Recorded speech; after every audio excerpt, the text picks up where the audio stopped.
বেলপাহাড়ি ঝাড়গ্রাম 2026। আমরা এই ভলভো বাসে করে ঘুরতে চলে গিয়েছিলাম। আর সকাল সকাল আবহাওয়াটা দেখো, সবাই বাস থেকে নেমে কেউ খেলতে আরম্ভ করে দিয়েছিল। আর এইদিকে দেখো প্রকৃতির সৌন্দর্য, গাছপালা, আর সবাই ঘুরতে আরম্ভ করে দিয়েছিল। আমিও ফাইনালি বাইক ভাড়া করেছিলাম, করে একটা হোমস্টে নিয়েছিলাম কারণ ফ্রেশ হওয়ার জন্যে।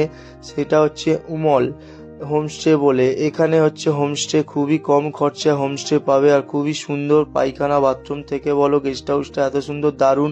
এখানে খাবার দাবারও পাবে, বললে ওরা খাবার দাবারও দেবে। আর ভিউটা দেখো এত সুন্দর। সেখানে আমি ফ্রেশ হয়ে আর এইদিকে দেখো ফটোশ্যুট করছিলাম, কারণ কিছু ফটো রিলস বানাচ্ছিলাম।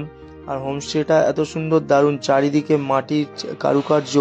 আর উমল হোমস্টে, এখানে আসতে পারো যারা যারা।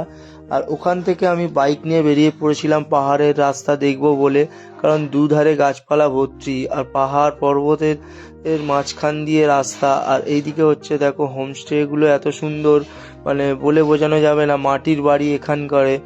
আর এইদিকে হচ্ছে রাস্তাগুলো এত দারুণ, মানে খুবই লং লং রাস্তা, কোনো ময়লা বা কোনো আবর্জনা নেই, চারিদিকে গাছপালা থাকলেও।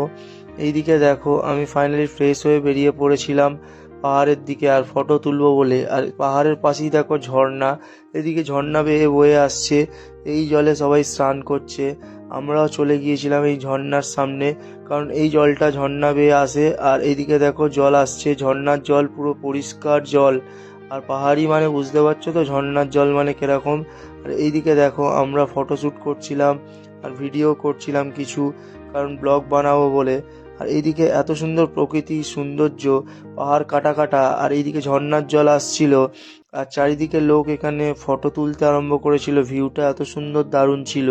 আর আমিও চলে গিয়েছিলাম, কারণ বুঝতেই পারছো যে বছরে একবার ঘুরতে আসা হয়, আমাদের নাইট টু নাইট স্টে, মানে একটু আনন্দ না করলে হয়। আর এইদিকে দেখো খাওয়া দাওয়ার তোড়জোড় আরম্ভ হয়ে গেছে।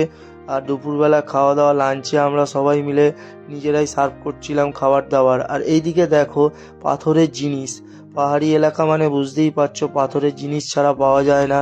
চীনামাটির বাসনপত্র, ঠাকুর, কত কিছু। আর এইদিকে দেখো যে চীনামাটির বাসনপত্র আমার বন্ধু কিনছে, আর আমিও চলে গিয়েছিলাম, কারণ ওইখান থেকে আমি ভোলাকে নিয়ে যাচ্ছিলাম, কারণ ভোলা বলছিল কিছু একটা কিনবো।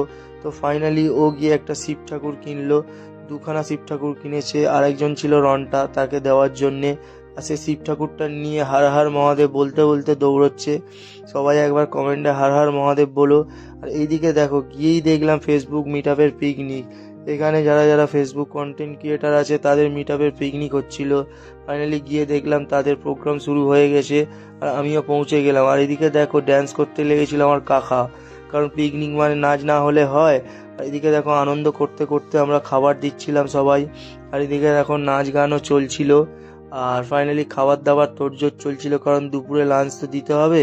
আর এইদিকে নাচ ছাড়া পিকনিক মানে মানে কি বলবো, বলাই মানে যাবে না। আর এইদিকে দেখো নাচতে নাচতে আমরা খাবারও দিচ্ছিল, কারণ বুঝতেই পারছো পিকনিক মানে তো একটু আধটু হয়।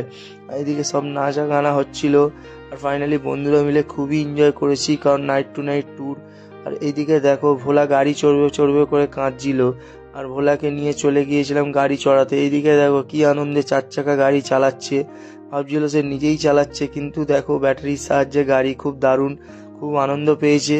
আর আমি ওকে নিয়ে গাড়ি চালাচ্ছিলাম, বলছিলাম যে কে আগে যেতে পারে চলো।